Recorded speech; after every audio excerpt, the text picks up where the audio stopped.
मोहिनी एकादशी का व्रत। युधिष्ठिर ने पूछा, वैशाख मास के शुक्ल पक्ष में किस नाम की एकादशी होती है, उसका क्या फल है तथा उसके लिए कौन सी विधि है? भगवान श्री कृष्ण बोले, महाराज, पूर्व काल में परम बुद्धिमान श्री रामचंद्र जी ने महर्षि वशिष्ठ से यही बात पूछी थी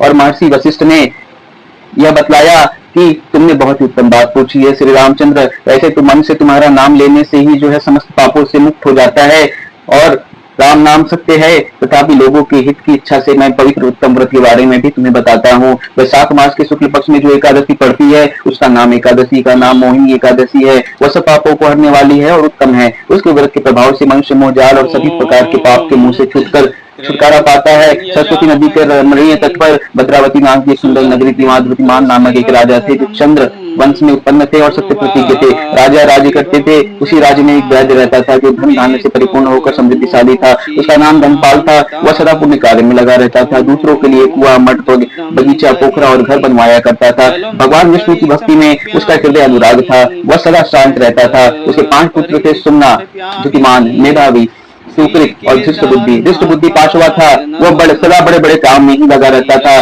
बड़े बड़े पाप करता था, जुए खेलता था और बुरे काम को करता था। वैश्याओं से मिलने के लिए लालायित रहता था। उसकी बुद्धि न तो देवताओं के पूजन में थी, न पितरों के ब्राह्मणों के सत्कार में थी। और दुष्टात्मा न्याय के मार्ग पर चलकर पिता का धन बर्बाद कर रहा था। एक दिन वह वैश्या के गले में हाथ डालकर बाहर में हाथ डालकर चौराहे में घूम रहा था। तब पिता ने उसे देख लिया और मान सम्मान के कारण उसे घर से बाहर निकाल दिया और भाइयों ने भी उसका परित्याग कर दिया। अब वह दिन रात दुख, कष्ट और शोक में डूबा रहता था। एक दिन पुण्य उदय से वह महर्षि कौंडिल्य के नामक आश्रम में पहुंचा। वह वैशाख का महीना था। तपोधन कौंडिल्य गंगा जी में स्नान करके आए। दृष्ट बुद्धि शोक के भार के कारण पीड़ित होकर मुनिवर के पास गया और हाथ जोड़कर कहने लगा कि हे प्रभु, मुझ पर दया करके कोई ऐसा व्रत बतलाइए जिससे मेरा पुण्य मुझे वापस मिल जाए और समस्त पाप जो है नष्ट हो जाए। कौंडिल्य बोले, वैशाख के शुक्ल पक्ष की मोहिनी एकादशी का व्रत करो। मोहिनी को उपवास करने से